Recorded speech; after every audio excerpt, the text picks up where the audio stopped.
Hi, hello, and welcome to VR Untethered, the podcast where we talk about stuff that's VR. It's a clever intro, huh? I'm Josh, and we have Brad and Michael, and we are a trio of VR enthusiasts and nerds. So, let's talk about what we played this week. How about Brad go first? Okay. Well, I guess the biggie that I played, which I'm going to go into in a very short uh, detail, is Thrill of the Fight, which I only got to play the first couple of rounds um, before my shoulders decided that the pain was too great to bear.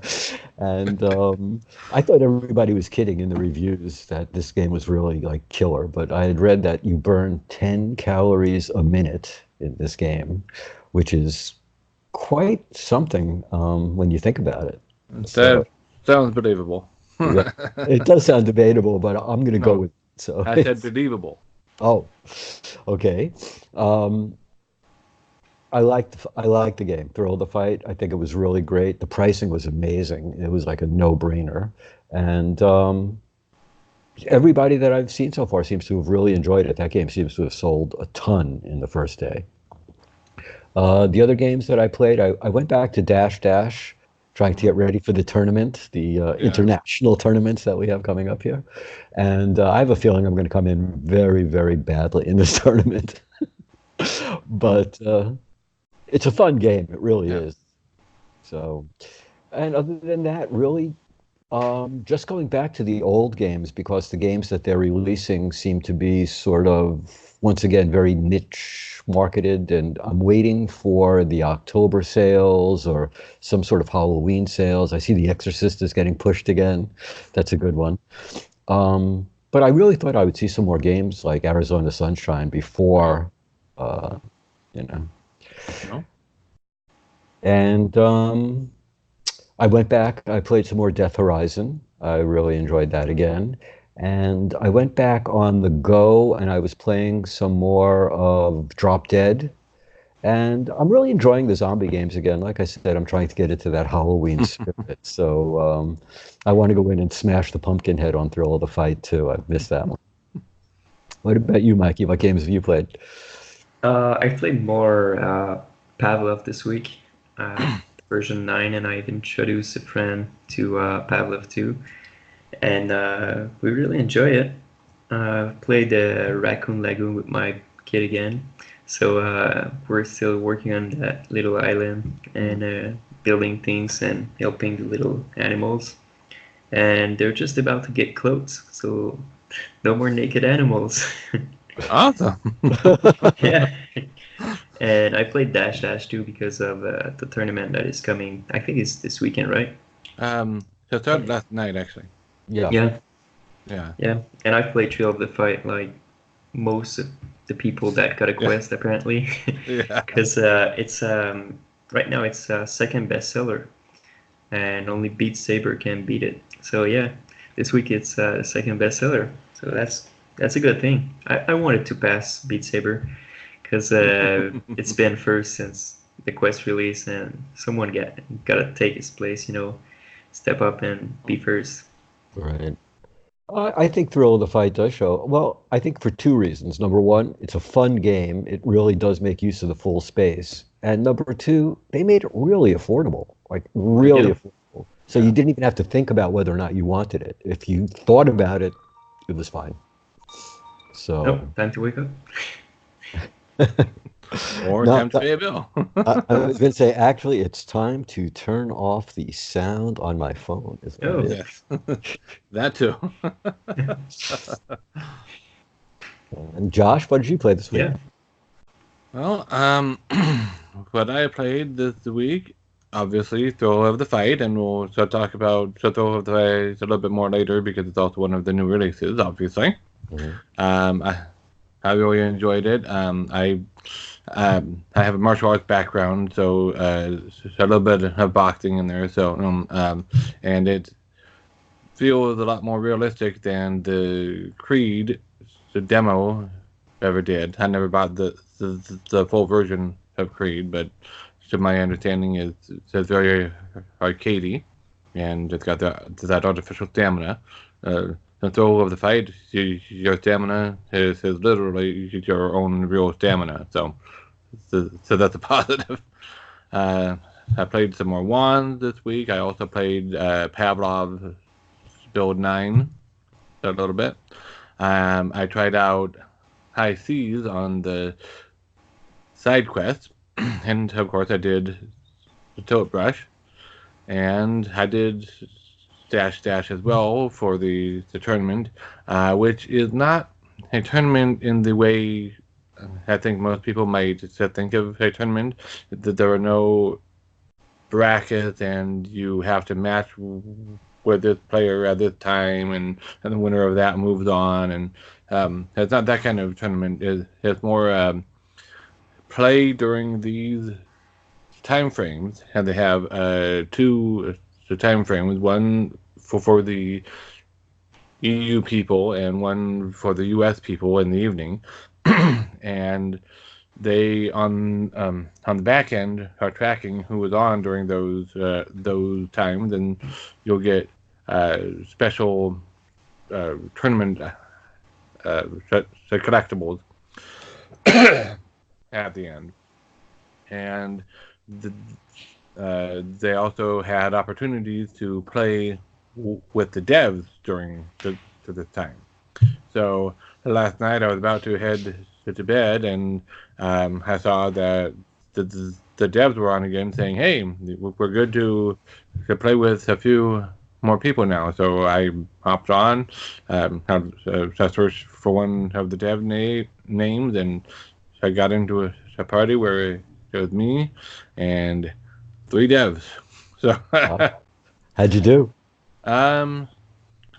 I came in like 4th or 5th for the most part, but because when you are playing bots, it's still pretty easy to win against bots. Real people, they're more unpredictable and it's harder.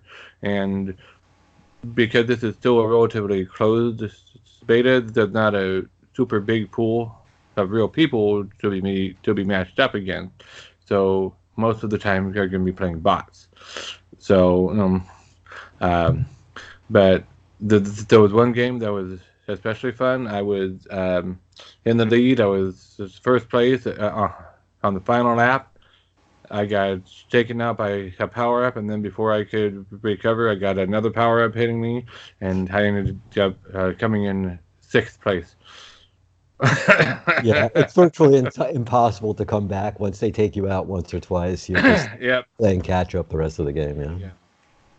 Yeah. And High Seas on SideQuest is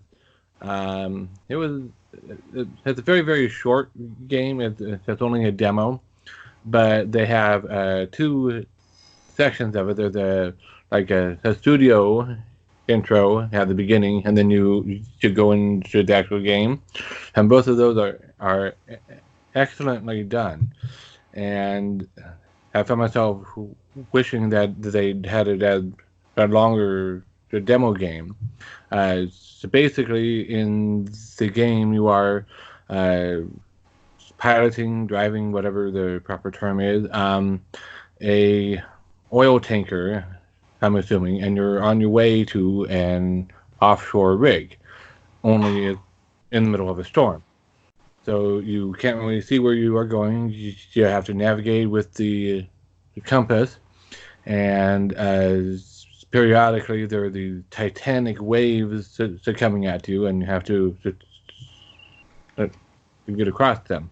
And it feels really cool. You are driving with the standard ship wheel thing, and I thought it was really good. I think Michael played it too, and yeah. So it was really short, but it was really good. So well, you stepped on that one, Michael.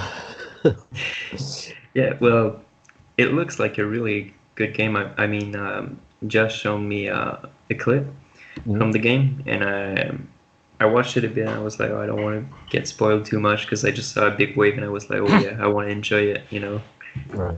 And yeah, I should try it this weekend. Yeah. Yeah. Oh, well, I thought you had played it. I'm sorry. No problem. Hopefully, I didn't spoil it so too much for you. But Oh no. No. for anybody watching who has downloaded and tried it out, even though at the beginning there's a skip intro button, so don't hit that. Yeah, and it's on SideQuest, by the way, if you want to try it. Yep. Alright, I think that covers what we played. Now on to new releases. So we got Thrill of the Fight and Gadgeteer. I know we've all got Thrill of the Fight. I don't think any one of us bought the Gadgeteer yet, right? Not yet. Not yet. Okay. I've been looking at it, and it looks like an interesting game. It looks very, I don't know. I guess it's either going to be fantastic or boring, depending on how much you like putting together things like that. Yeah. I just wished it wasn't, maybe if it was released last week, I would have bought it. But right now it's standing against Thrill of the Fight. Exactly. And it's basically, who you're going to stand against when you're releasing your game. Because a game released last week could have been a super major hit, but released this week, it's another story. Yep, it's being eclipsed by Thrill of the Fight, which is also cheaper than Gadgeteer. I've been beta testing a game, a similar game. I forget the name of it now. Gravity Lab, I think it is, which is a similar game to Gadgeteer in that you have to guide the balls or the boxes into the right locations, and you have to set up the chain reaction things. But this is like futuristic sci-fi, you're on the moon or whatever sort of thing, and you got the devices that the ball drops into, and then it launches them, or it's got a anti-gravity thing where it makes the balls float or makes them heavier, and so it's a similar thing. And I do enjoy that kind of gameplay, but due to my budget, I can only really get one game a week, so.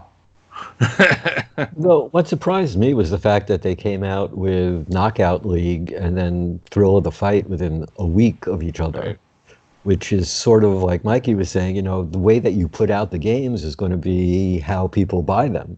Right. If you wait too long or you introduce the same type of game, you're going to throw people into a panic, like, which one do I want? Unless you're watching a show like ours where we could tell you which one you want. Thrill of the Fight. Right. But yeah, it's funny how some people do like arcadey games. When you read the Discords and the Reddits, people love playing cartoony arcadey games, and other people like. I've got no problem with it. It depends. Some games you like because they are realistic. Other games you like because they are arcadey. So, I used to play Super Punch-Out all the time on the NES, and that's basically what Knockout League is. And I'm sure it would be a really enjoyable game. I didn't have the budget last week for it, so. Right, and Dash Dash is not. It's more like Mario Kart, but it's not like Forza or one of the really amazing. Need for Speed. Yeah. Exactly. So every game has its place. It's just that once again, for those people listening who have not indulged in VR the way that we have, once you're in VR, you're in the game. So it makes it a completely different experience, which I seem to explain to so many people that it's just, Mikey said the other day, you don't have to push the button with the square to do something. You actually have to do it. Right. I was playing Pavlov, and just talking about the pushing the button. I was playing with Pavlov, I think it was like a month ago. Mm-hmm. And one guy was just standing, and he was like, "What's the button to crouch?" And I just said, "Well, just crouch." And he said, "Well, what's the button? That's what I'm asking." And I was like, "Don't ask what's the button, just crouch in real life." he was like, no, I want to know the button. And I was like, just crouch. And you just crouch. And he was like, oh, wow, this is VR. And I was like, yeah, this is VR. Right. So, That should be a Right commercial. here is when Yeah. other podcasts would insert a "Is this real life?" meme. Wait, Yeah. let me see if I can find one real quick. Yeah, and on Trill of the Fight being less arcadey, I played many hours of Creed, and it was the only boxing game at the time, so it was the only way to enjoy boxing in VR. And I used to do MMA 4 years ago, and I really miss that thrill of being in a fight, you know. So I was playing Creed just to get that little, moment that is so like stressful, and you have just to think about your moves as the other one is thinking about its move, and so I was playing Creed, and it's a good game, but it really feels arcadey. And the one thing that I just couldn't live with was the stamina management. That you have a virtual stamina that is linked to a certain character that you're choosing, and you have to deal with it. And sometimes you're just trying to do something, just moving your hands, and you just get exhausting by moving his hands. And you're like, well, I haven't done a single thing yet. And just walking to your opponent, starting around, some of the character that you choose are already exhausted just for walking to the center of the ring. So I mean, this is really a game breaker for me, because you choose your character, you go center ring, and you're like, and I mean, you just walk like 5 feet. Why are you, you They can't shouldn't handle a even real be fight. in the ring if they're Oh no. winded from doing that. Yeah. You can't go 12 rounds if you can't walk to the center of the ring. Like, That's pretty. It's an asthmatic boxer. Yes, it's crazy. Boxer with asthma, yeah. Yeah. And so yeah, this was a real game breaker for me. And then Knockout League came out, and I was looking at gameplay and reviews and stuff like that, and they said you just have to block certain attack and dodge the power-ups and then counter while he's out of breath. And I was like, well, this is not boxing neither. No, but it is very faithful to the Super Sequential line of games, where you learn the opponent's patterns and you play to the pattern. So just like platformers, you get to the boss, and they start here, then they go here, then they go here, then they go there. Well, here is that they are vulnerable here and here, so they aren't. So you dodge and you dodge and you attack and you dodge and you dodge and you attack. Yeah. That and I really think that kind of game. Yeah, and there's a market for that. There are people that want that. Creed, I'm not sure, because Creed is sitting just between the two. Mm-hmm. So if you want something more arcadey, something that more of a family game style, more of a Wii game, you're going for Knockout. If you're going for something that is more simulation, that you want to train, you want to, I don't know, like lose weight, get in shape, get your cardio or something like that. But you go in Thrill of the Fight, you don't go in Creed, because in Creed you will lose the weight that the character you chose want to lose. So so I think Thrill of the Fight is the best simulation game that we got so far on the Quest, and the fact that you never touch a single button playing this game is crazy. You pull the trigger to open the game, and then you don't touch a single button until you exit the game. That's great. Yeah, and It's that crazy. actually threw me off for a couple of seconds when I first opened it, because I'm used to almost every other game. You've got a laser pointer for the menu. Well, I mean, there is Rec Room where you actually reach out and to touch it, but you can also use the laser pointer.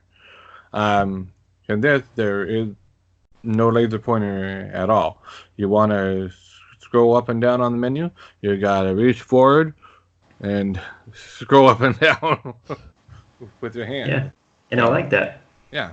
Because I mean, my dad, who haven't played a game since pinball, back in the 80s, he's not into game at all, and I'm pretty sure that I put the headset and I just say, well, put your fist where you want to click, and it's written start a fight, punch it.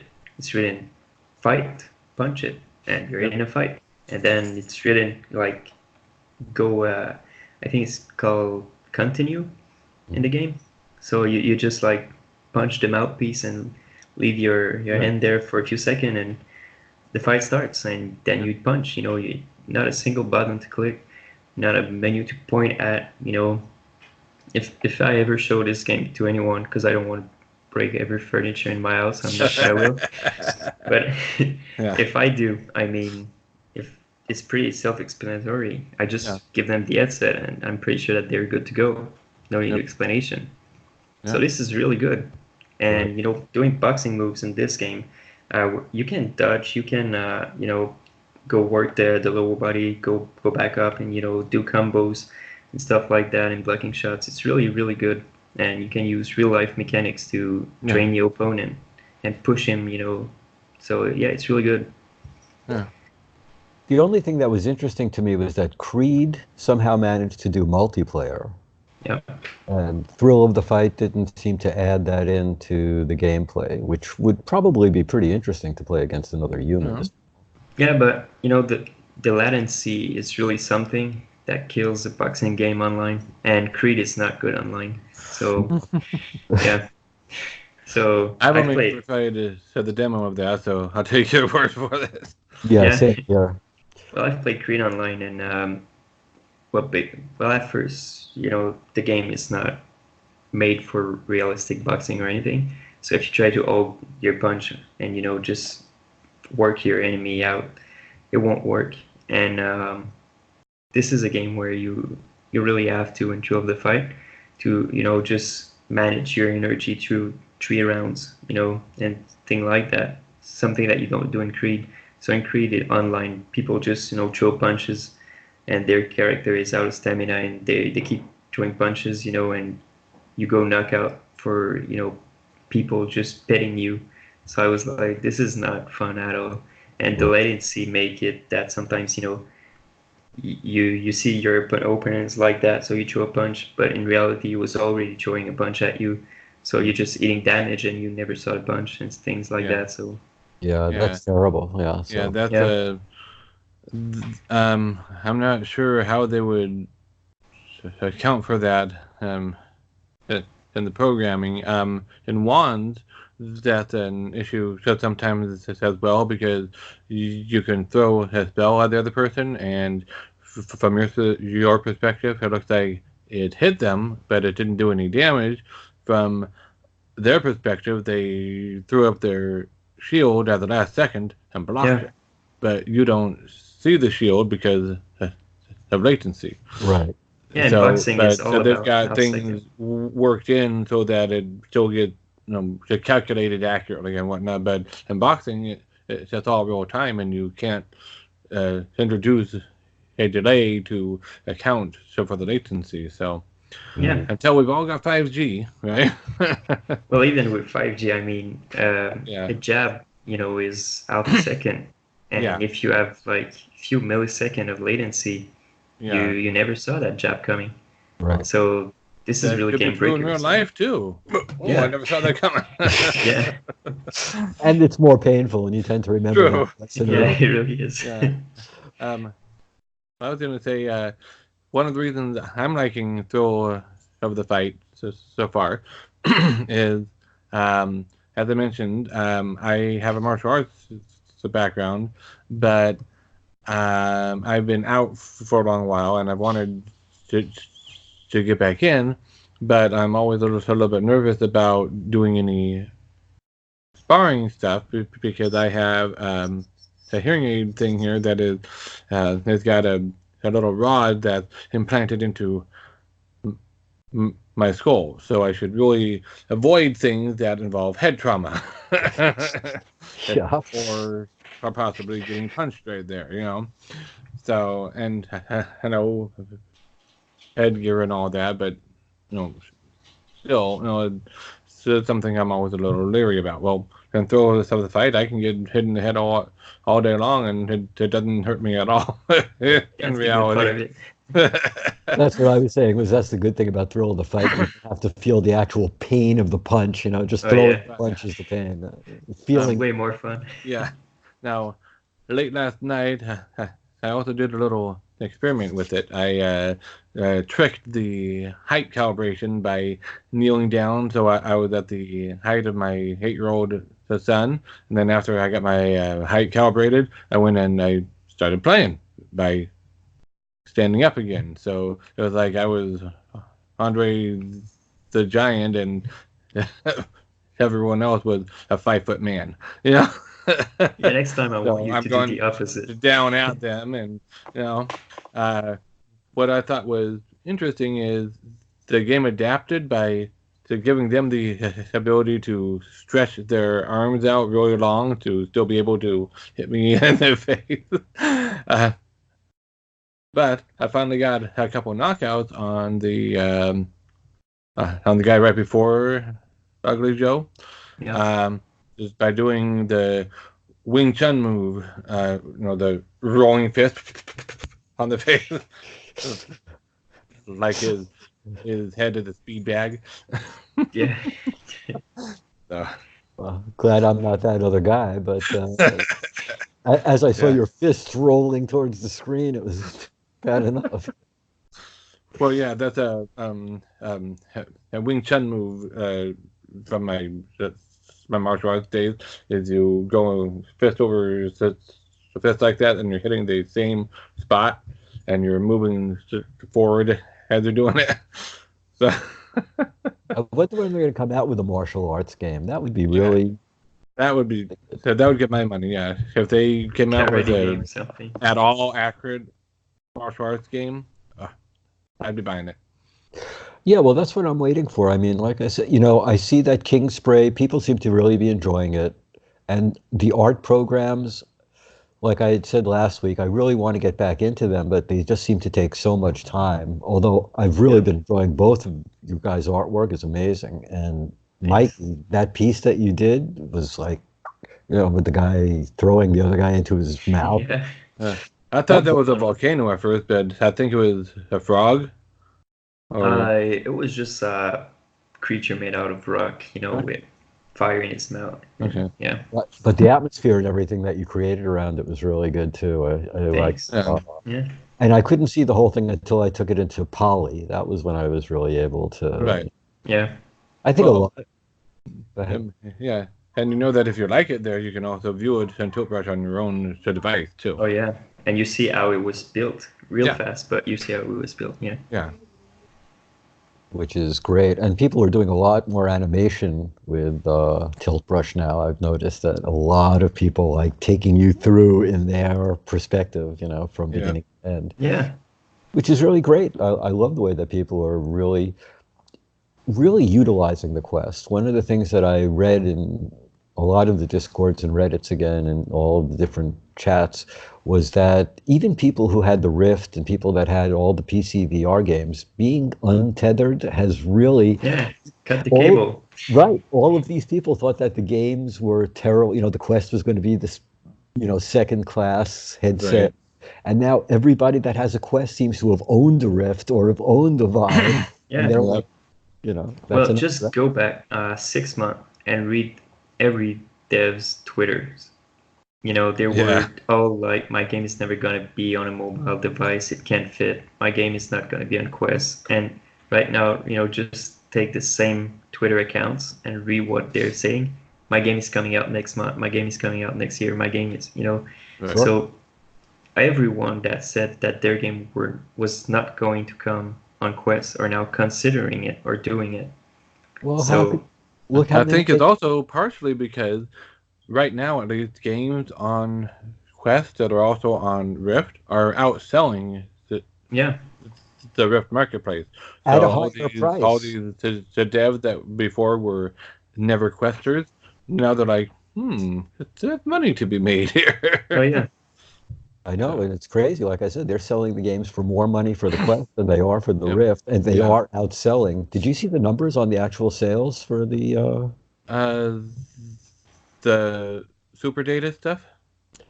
The Quest, I think it was Super Data. I don't know. I read so many of these things, but they were saying the third quarter Yeah, was, 400,000. Yeah.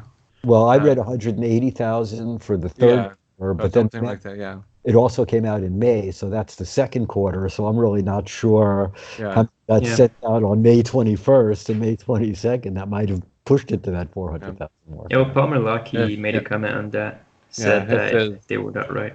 Oh yeah. I think a lot of the people take the super data numbers with a grain of salt because I think there's a lot of their estimating or they're assuming based on things that may or may not to be accurate or whatever. But it's just still it gives a ballpark Idea. idea. I think and I've got the article pulled up here on VentureBeat that says super data. Facebook sold 180,000 Oculus Quest in quarter three 2019. Right. So, But that eliminates the end of May and June. right. Yeah, but I'm pretty sure that it's way higher than that. Pretty Yeah. sure that we're nearing, well, at the end of the year, we'll be nearing the million. Yeah, Yeah. no Yeah. doubt that by the end of the year it'll be 1 million, Yeah. and just fantastic. It means more people have to develop for the Quest. They have to. Right. Oh, yeah. Well, even if the super data numbers are right, and it's only 180,000 units for right now, that puts the total number of units around the 400,000. That's like 500,000 just about right there. Right. So it's still with their numbers, it's entirely realistic to expect to close to 1 million by the end of the year, I think. So. And we're still reading about how they're trying to fix the Cosmos. Another update is coming where it might actually be a working headset. Yeah. Where the controller battery life might be 10 hours. Ooh. Oh, yeah. It's just, I don't know. It seems like they're really, but Sony is really, have you seen all the patents they've put out? Oh, yeah. I mean, they have the augmented reality glasses out. They have the VR goggles out. They have the PlayStation VR. Crushing Microsoft. Yeah. Well, but everything is based on Microsoft's cloud, which is like they're going to be partners as opposed to, Yeah. sort of like frenemies or something. I'm not really sure how that's going to go. Yeah, well, maybe they just want to become the gaming division of Microsoft. Maybe. Kill the Xbox and. That wouldn't be such a bad thing, I don't think. I think VR taking over in Microsoft land would be a really... As a matter of fact, did you see Microsoft's new experiment in VR? I haven't. The Microsoft walkthrough, they're calling it, where you'll be able to wear your VR glasses outside. Okay, you put on your VR goggles, and what it does is sort of, I guess, like we were talking about Pokemon Go in Waze. It actually lays out the roadways and the paths. So like if you're in a park or if you're walking to work, you're walking through some strange wonderland, but the path that you're on is laid out for you. So Yeah. it's, I'm not sure I would trust that. Upload VR had an article about that, and they had a video embedded in there showing it, and Upload called it redirected walking. That's not what we've heard or seen that term used for in the past. In the past, redirected walking is, a limited area, and they redirect my walking so that I stay in that area, but I have an unlimited amount of walking. Right. I can, and that's redirected walking. This is more using VR elements to guide your walking as you're walking through the physical area. What they showed was walking from one spot on a campus to another spot on campus, where you have to make right turns, to make left turns, avoid going out into the road where there's traffic, etc. And what they do is they have there's several different options. Like they've got traffic cones that surround you, or they've got other virtual obstacles or whatever, or they have a crowd of people going to pass you. And if you start just veering off towards the road, the people on that side will get more and more the people there coming towards you, just making you walk back into the middle of the path. So it keeps you out of the road and on your But it is interesting. designated path. Right. It's interesting the way that Microsoft has decided to put that into VR. You would think that's something that's completely augmented reality based. Yeah. And yet they're doing it with VR headsets now. So I really have no idea where they're going to take mixed reality at this point, because now they're going further. Like I said, I didn't see them ever thinking that I would put on my Quest and go for a walk. I wouldn't do that. Well, so depending on the neighborhood, though, you might not want to rely on that to get you to your destination safely. I mean, it's tempting to walk through the bad areas of Detroit without having to see all the burned down houses, but then you also wouldn't see the guy walking up to you with a gun. So, Right. So, Then you sort of need the RoboCop outfit Yeah. with it, and when the haptic bodysuit becomes bulletproof, then we could use it. But Yeah. Oh yeah. and talking it's still an interesting use of it, and like you said, I'm not really sure where they are going with it, what the actual use case would be, but yeah, it's cool. Yeah. And impressive. Talking about haptic vest, I have my haptic vest that I back is coming in 1 month and a half. All right. So I will soon be able to cover that. Hoping it's not, something that I just drop money on is not delivering. Yeah. your Wooger vest. The Wooger vest, yeah. I expect a thorough review from you on that. Oh yeah, I would play Thrill of the Fight with it. And talking about December, there's Doctor Who that have been pushed from November to December. Well, been pushed. They just never said. Yeah, they just never said the date for the quest. They just said Oculus headset, and that is the Rift apparently. Well, on the announcement that was posted for the November 12th or whatever date, it did say SideQuest on it, but then later on it said, "Oh no, actually SideQuest is about a month later." So yeah, sort of like Battlewake. Yeah. And Walking Dead. Yeah. Right. And Arizona Sunshine. And The Climb. Right. The Climb. Oh God. Speaking of zombie games, I believe the zombies are coming to Pavlov soon, right? They are. The best version. Yeah, on Twitter you can see a PC version of it being played and being developed. So it's gonna hit. I think Pavlov PC VR beta next week, and also Quest next week.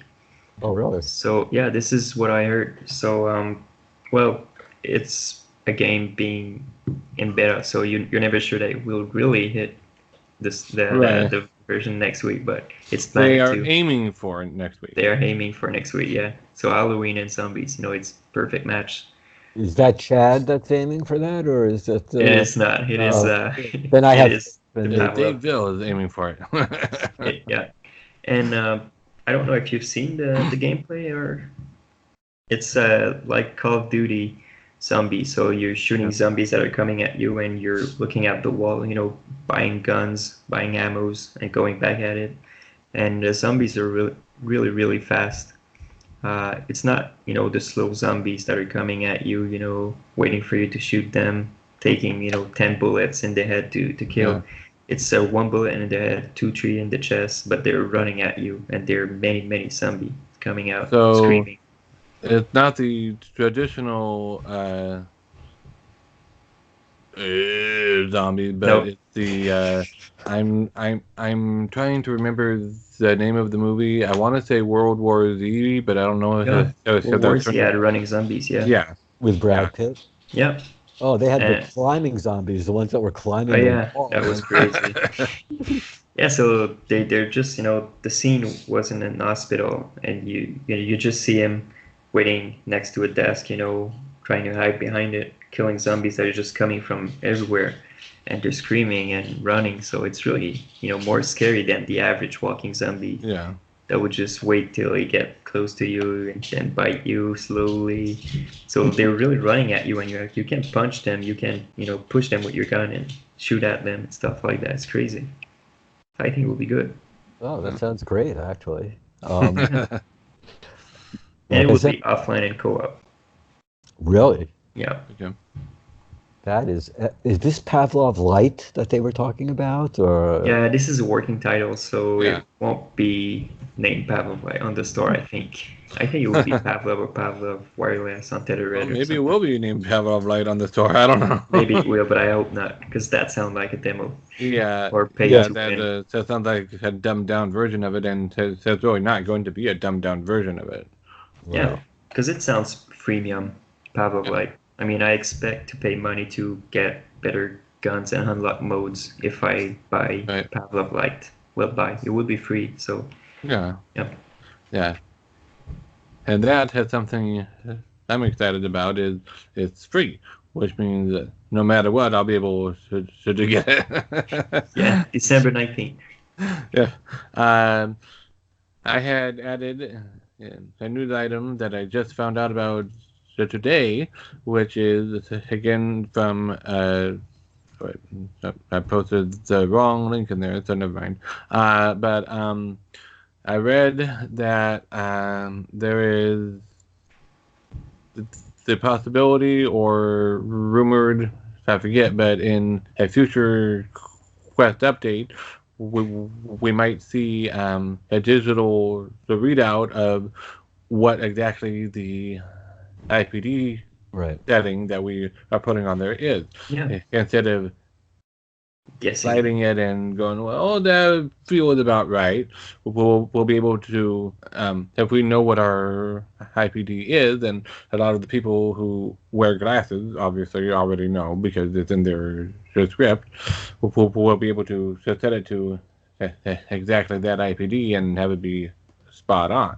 Yeah. And then when we set someone else use it, and they adjust it, we can set it right back to exactly the right IPD instead of close enough.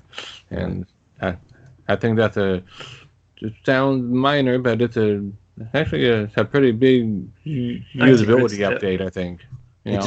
It's minor if you're only playing by yourself, then it's minor. Yeah. If you share your headset or let other people use it, then it's major. Right. Oh yeah.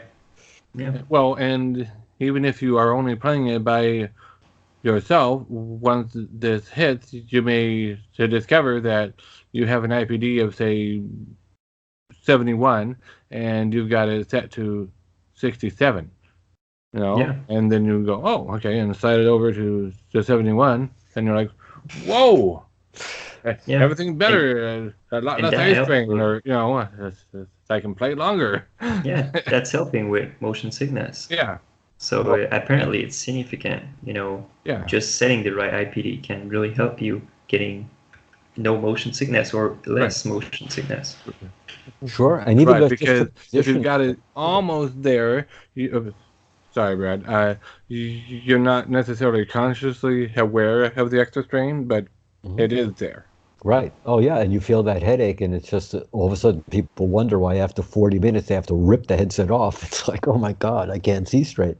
But even if you put the goggles on just a little bit to the side, you can do the same, like you were saying, to your eyes and just pull them out. So you have to be careful with that. Also, my Oculus Quest now looks like it's made by VR Cover. It has so many things on it. Yeah, me too. It's like it's not an Oculus headset anymore. Now it's a VR Cover headset that participated with Oculus, Yeah. I was just wiping my lenses the other day, and I'm using the VR Cover wipe that they gave me, Right. and I was like VR cover on the back, VR cover on the front, VR cover washing it, and then I was applying my VR cover, little bag that you put on. Right. So I was like, this is a VR cover headset. Exactly. There's more VR cover money than Oculus money in there. I have an Here's the problem. eyeglasses cleaning the kit that I use sometimes with a little How does that little work? air puffer. I have one Huh? of those, but I haven't used it yet. I keep using the microfiber cloth because they scare the hell out of me by telling me if I use that, I'll kill my lenses. So, Well, I've got a big microfiber cloth that I use also, but uh, mostly unless I really need to do a quote unquote major cleaning, I'll just take this and go, and that blows any loose stuff off. And then if I really need to, I'll take to the brush and I'll very very lightly, you know, brush off on the lenses, you know. I just bought lens covers to keep on my lenses because I very rarely put the headset back in the carrying case. Usually I leave it out Yeah. while it's charging. Right. Yeah. So So do I. I did notice dust was starting to accumulate, so I picked up one of those dust covers and put them in. It really does seem to help. So Yeah. Yeah. Yeah. I've got one of those also. It came with my uh, AM VR cover. I really only use it though if I'm packing it in my makeshift carrying case, because I also put my headphones in there, and I don't want the end of the headphone cord hitting the lenses, so I put them in there to protect against anything to bumping into them. But uh, for for daily use, I just have it out and it has on the charger, and if I really need to, I just do a quick, and brush right. off. So, and it seems to be okay. After I lost my first two microfiber cloths, I ended up buying a pack of like 20. Right. So, I never know where I put them, but there's always one around somewhere. I know that. I know. I've got a big giant, the green one that I use. I'm not sure where it is offhand right now, but Right, that's what happened to me. I'm yeah. not sure where it is right now, so I bought Yeah. 20 of them, so it's Yeah. got to be somewhere. Yeah. But yeah, that has something every Quest owner needs to have, is has at the very least a microfiber cloth. Yeah. Oh yeah. Now, sorry. I was going to say, anybody that doesn't have these accessories that we're talking about, I know it sounds like so almost on the side, but you really need all of these things. You need that cushion on the front for your face, comfort, just be right. comfortable. You need the piece on the back because that definitely removes some of the strain from the strap. Well, Yeah. not everybody needs that. I don't have the a back piece, and it doesn't give me any strain on the back. But everybody's head is a little bit different. Right, So absolutely. some people need it. And I didn't think I needed it, but after using it, I'm glad I got it. Yeah. Well, Same. yeah. Yeah. Well, that I can consider it an extra. It's extra comfort. But Right. I mean, if you just play Beat Saber for 30 minutes, that's totally fine just having the front cover. Right. But I mean, the front interface though, it's really important because I was playing Creed with the Quest one, just the Oculus one, Mhm. and it just get all soaked, from playing 30 minutes of Creed. So I can't imagine chill the fight after an hour. No. I mean, that would be like, not good at all. And if you're using the fake leather one, well, the vegan leather, you can just wipe it off Yeah. and you're good. So this is really a must for anyone that is playing VR. Right. Yeah. But if you're going for more than half hour, if you're into the hour or hour and a half or 2 hour, anything you could put on that to make it more comfortable is good. Oh yeah, it really is. I was gonna go on to another news item that we have. Yeah. Sandbox VR raises $11 million investment from Will Smith, Justin Timberlake, Katy Perry, and more. It's a location-based VR attraction, and it got a big investment from all these celebrities, Justin Timberlake, Katy Perry, Orlando Bloom, Will Smith, Honda, Sake, Dreamers Fund, and this the locations that is available are currently Los Angeles, San Francisco, Vancouver, Hong Kong, Jakarta, Macau, and Singapore, and they've got other locations coming soon. Coming soon. This is VR, our favorite word. Yeah, but I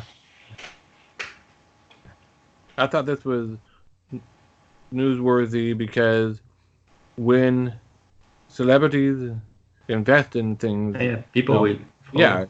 So it gets people attention, and it moves VR that much closer to becoming truly mainstream. Yeah. And, so this is a good move. Hang on. Davi needs to go potty. Okay. All right. Sorry.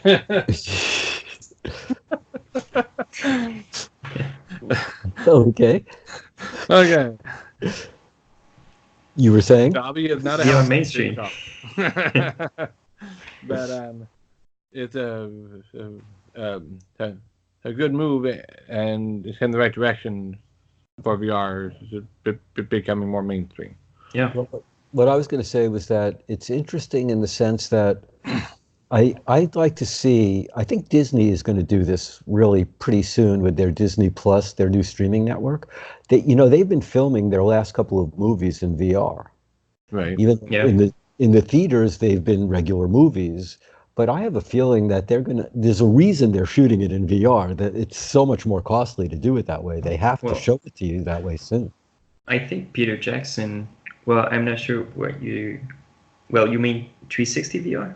Yeah, they shot in 360 VR.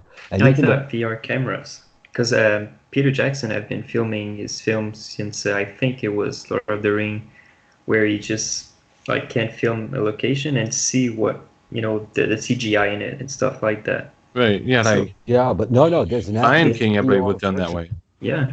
Yeah, and Lion King is a VR version. They haven't cut it together yet.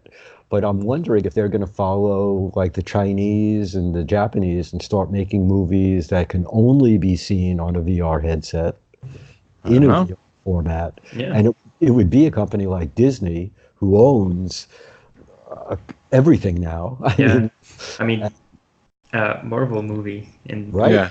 Marvel, be Star great. Wars, and... Star Wars, yeah. Yeah. So I'm surprised they don't also own Star Trek yet. Or maybe they do, and we just don't know. Well, you said yet. That was the key. I mean, they own Abrams now, so... Yeah. Knocking at the door, sorry. Can I mute myself first? Yeah. Oh, one interruption after another. I don't know if we're being told that this is the end of this particular cast or what's going on. Maybe, I don't know. Well, we are nearing the end of it anyway. But yeah, speaking of that general idea you were just talking about, though, the Caleb Eubanks reality check VR had done a TED Talk about a month and a half ago or something in Palo Alto, and the YouTube video has finally up for it. I watched it this morning, and he said one of the things that got him into being interested in VR in the first place is as a kid he watched the Toy Story, and he was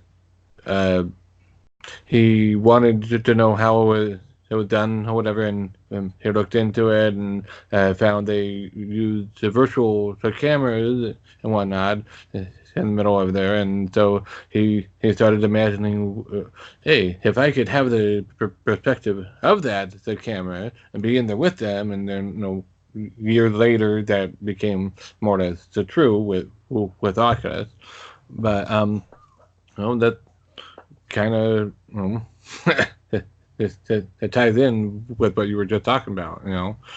It's virtual cameras and filming in VR. Well, a lot of the movie theaters have said that is the future of their movie theaters. They'll be building them in a virtual, but I don't know how they're going to do it. I don't know if it's going to be headsets, if it's going to be a screen, like right. This to do with the 360 or like a giant 360 IMAX.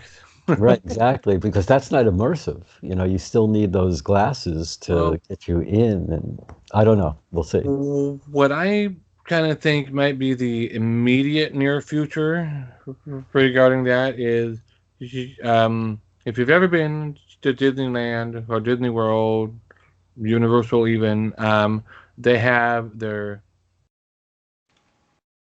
4D rides. And they're not really rides. It's more like a mini movie. Right. But you have if I remember right, they're usually like an IMAX screen, but it's 4D, and that the chairs move and things drop down in front of you, or just spray up at you, or you get misted with water or whatever. If they combined a 3D, more surrounding screen, or even a full 360 screen with a 4D experience, that might be the most immediate near future step that they take. Right. So, well, like you said, they do have that at Disney. I mean, that's what they did with Michael Jackson, with Captain EO, God knows how many years ago, and Honey, I Shrunk the Kids. And they did a great job with those, but I think that's really the full VR effect. That's what I'm trying to figure out, is how they're going to put you in the movie. Because I know, like, they showed the scene in The Jungle Book where he's talking to the orangutan, and there's the panther behind him, and you can actually see through his eyes. But if you're not wearing the goggles, how are you going to do that without, like, turning around in your seat or, Well, even with the goggles, I mean, if you're watching a movie like we were talking about Marvel movies, like there's so many things happening and you have to turn around, and I don't, most people want to sit and watch the movie. So if they have to stand up, and run around turning, not to miss a piece of action, this is not fun. And if they're sitting and it's big in their face and it's moving real fast, they might get motion sick. So, you maybe just push it back a bit and make it 180 degrees, so you just can see what's happening right there. And this could be fun, because if you're getting motion sick, maybe just setting that you can push it back a bit so you're not getting motion sick anymore, and then go back at it. Because I have a friend that was watching a movie in 3D in big screen, and he was enjoying it. And then he was like, watching media in VR is amazing. He went to YouTube VR and to watch a 360 experience, and he'd shown up. So, I mean, this is, something that you have to consider. Maybe just making it 180 or, 140, and just have it so people can look at something else if they're getting nauseous or something. I actually think that 200-ish would be a little bit better, because with 180, if I turn my head and I'm looking over there, I'm now seeing like 10 to 20 degrees of black on the right, and that's the breaking of the immersion. Whereas if it's like 200, I turn and I look there and I don't have that sharp cutoff at the edge. Yeah, but most of the action should be centered. For the people that are just watching forward, because even if you put them in headset, I mean, if they're not used to VR, they might just stare there, and something's happening there, and they're just like, well, I missed that. Well, you have to turn. As you're describing that, I'm picturing somebody sitting in the seat with the head, with like a mask coming down over their head and locking them into position, Clockwork Orange. That's a dystopian version of it. That's a nightmare version. Well, that's what I was picturing. It was like, this does not sound like fun, Here, take my money, strap me and bolt my head. Well, I've I've made some people try. I think it was my girlfriend's grandparent trying VR, and they were just sitting real straight on the sofa, watching right, right in front of them. And I was like, well, you can just turn your head. And they were like, oh, really? Yeah, you can. And they were still staring, forward. And I was like, this is not a TV. You can move your head. And they were like, okay, but just staring, Well, not moving. What you need to do, what I would have done, and Take they care. might have been upset at the beginning, but then later on written, "Oh, thank you for doing that." I would have gone up and gone, "Okay, look to the right, look to the Yeah. Yeah, but that is most people's normal reaction when you give them a VR headset for the first Yeah. time. They just stare straight ahead, their body is straight, and it's like right." In they're shock, used to interacting with Yeah, this. Well, yeah. not interacting. They're just Yeah, used to watching they're it. not used to, right? So it is kind of funny, and I do know that these VR or AR or whatever actually comes out, entertainment will be taking over the malls as the retail Yeah. stores fall. So we'll be seeing a lot more of those. But I'm really not sure where it's going to go now because Apple's vision for augmented reality, Facebook's vision for it, they all have slightly different versions of where they want to go. Right. This is good because this is prototyping right now, and Right. they will all get Yeah. to the same place. Yeah. But Yeah, it's not a bad thing to have all the different the variations on the vision, because that's what's going to allow, in theory, the best variation to be Yeah. the one that rises to the top. like If there's Oculus only right one now. variation, there's no choice. Yeah, Yeah, and it might because right not now be you the have best. Yeah, you have Oculus Rift that existed that was supposed to be a sit on your desk, just use that huge screen, Right. like kind of 3D UF experience, and then they added Vive came with the sensors and stuff like that, and Oculus needed to have sensors too now to track your head and then improve yeah, and get rid of the Xbox controller to put Right. the touch controllers. So VR been through that too, and now with the Untethered, it's Quest against Cosmos, and I think we all know who won. And so yeah, the VR kind of have that too, but we're past this prototyping experience, and that was back in 2014 or 15. Oh yeah, So- light years ago, light years. Yeah, yeah.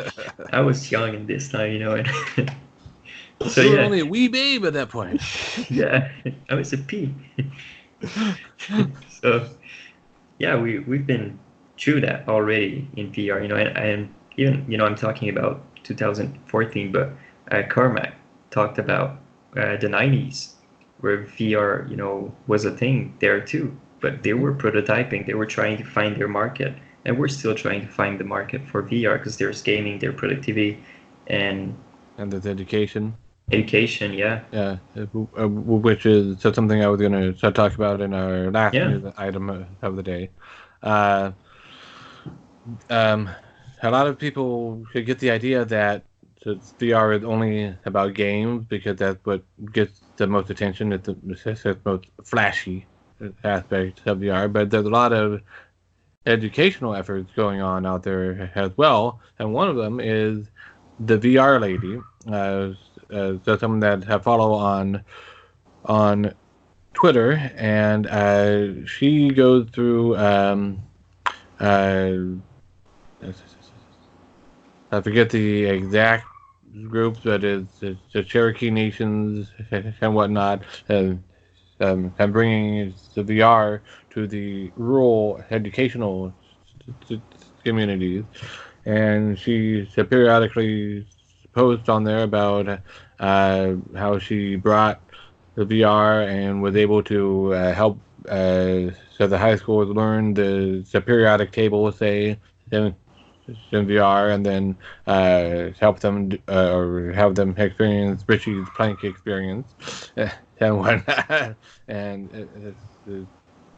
I think this aspect of VR gets overlooked sometimes because it's got a big use case in schools for education, has got a big use case in enterprise for education and training as well. And most of what you hear out there is all about games, games, and games. Oh, and Tilt Brush, the games and games. Oh, and Tilt Brush. Yeah. Right. But there's a lot more to it than just games. There's Yeah. Tilt Brush. Well, yeah. Well, just There talking is about the Ford. VR lady out there, and there are other uses of it, like the Vivian Chazen, or I think that's how you pronounce her last name. It's involved with demoing it and bringing it to places to help with the quality of life issues and whatnot, for the elderly. A therapeutic method. right. And there's all Yeah. sorts of research about the VR and medicine, and this episode is getting a little bit long. I said we should probably be wrapping it up pretty soon, but I want to start showcasing a little bit of some of that in future episodes, at least, so it's not just all about games.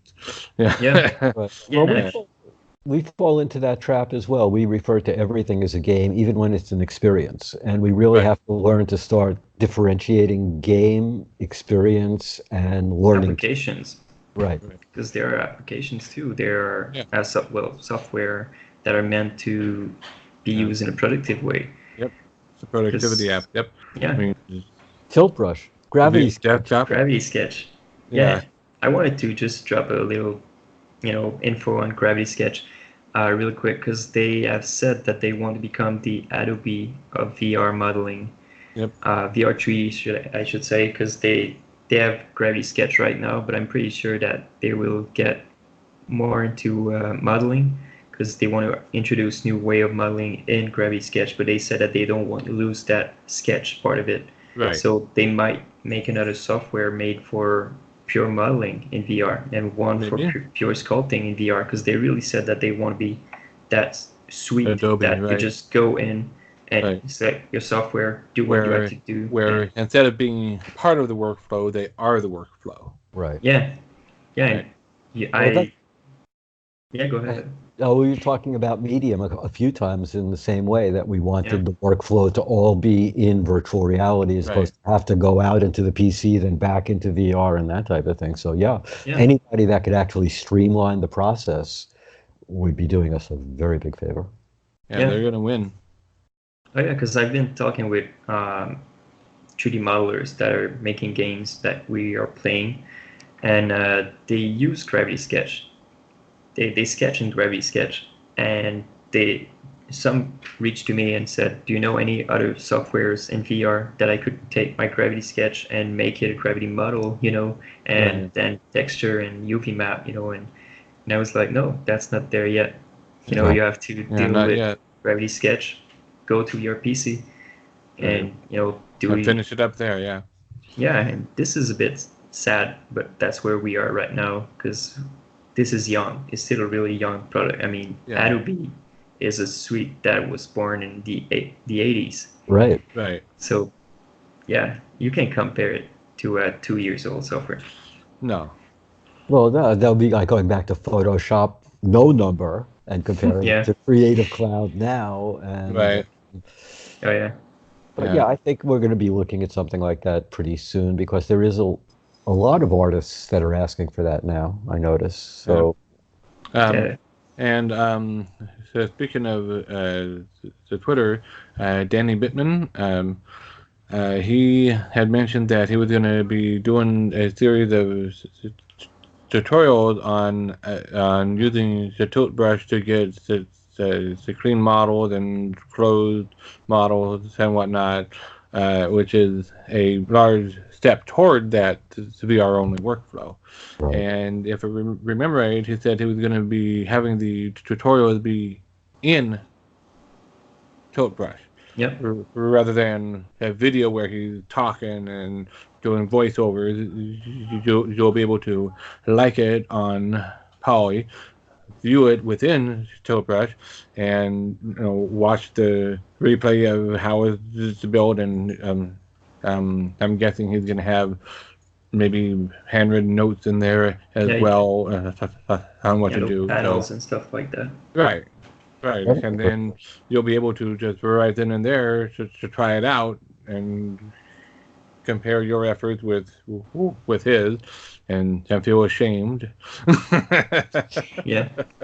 Well, that is one thing, and I guess we really should be bringing the show to a close pretty quick. But yeah, the thing that we should, I think, concentrate on is, like Josh was saying, and like we're saying now, the other applications that aren't just games. Yep. Because the art that they're bringing to the Quest is amazing. These programs are just something that you couldn't even imagine a year or two ago, and now they're here for us to play with in an untethered reality. So Yeah. Right. And I think now we should jump to upcoming games just for the next week before we're closing. Are there any? And zero. No, So no games for Halloween, and it's a perfect setup That we for know any of.